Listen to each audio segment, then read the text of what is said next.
thank you for coming here. Thank you.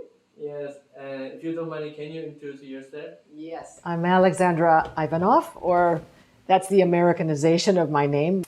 I'm a singing teacher in Budapest and also a journalist, a cultural journalist for many years, writing about the performance life in music and visual arts as well, sometimes theater and dance. So I've been in Budapest since 2015. And I'm very comfortable here, and we'll talk about why and what brought me here. So first of all, I have a question that what brought you to come to the Budapest? When I came to Hungary for the first time in I think 2013, and I discovered Bartók, the great early 20th century composer, a huge innovator in musical styles, and also Dohnányi and Ligeti and Zoltán Kodály's life and work. Very important, pivotal person in music history.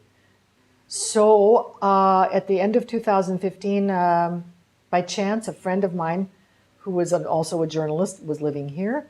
And she said, you know, my best friend has an extra bedroom. Are you interested in moving here? And I said, sign me up. Within 5 minutes, it was a done deal. I moved here, and I haven't moved anywhere since. Having lived in Paris briefly and lived in Berlin, lived in Istanbul for 7 years and learning Turkish.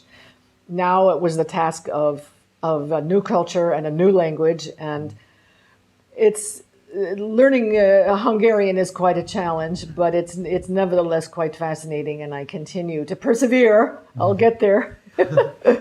But I feel lucky and spoiled that, you know, all of my friends like you here, expat friends, and even many, many millions of Hungarians speak perfect English. So it lowers the pressure on me a little bit to master the language.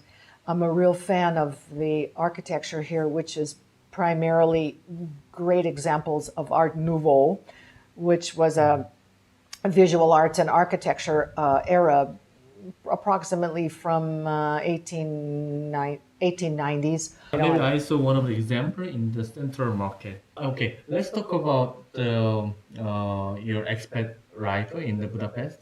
How do you like Budapest? I think you've been here almost 7 years now. 7 years. Almost 6 years. Yeah, I'm very comfortable as an expat. I don't feel that it's the challenge is the language. What is the main advantage for you to live here? What is the main advantage? Oh, well, I mean, it's mainly the cost. It's not the cheapest place in Europe, but the American dollar goes a long way here. And it allows me to be able to, you know, choose to do what I want with my life instead of having to just, you know, the 9-to-5 grind, which, you know, you have to sacrifice what you really want to do sometimes. So I can continue my career here in the arts, right? So I think you have a lot of students over the past 6 years, and then many, yeah. How do you feel? I mean, whenever you face, you know, Hungarian students, were they following your guide? Everyone is different. This is the wonderful thing about teaching. And it's the place where I feel I have to be the most flexible in teaching because no two people are alike. They have different psychology. They have a different vocal production, you know, that they've settled in, you know, in terms of how they speak and how they would sing.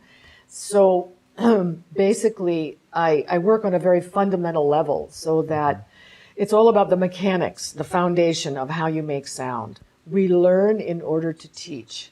We learn in order to teach, because if you can teach it, then you truly understand it. Yes, exactly. And it doesn't matter if you want to be a teacher or not. It doesn't matter. It's if you fundamentally understand something, you can explain it. Yeah. So that part is really fun. It's the sort of adventure of finding the person's real voice. Oh, really?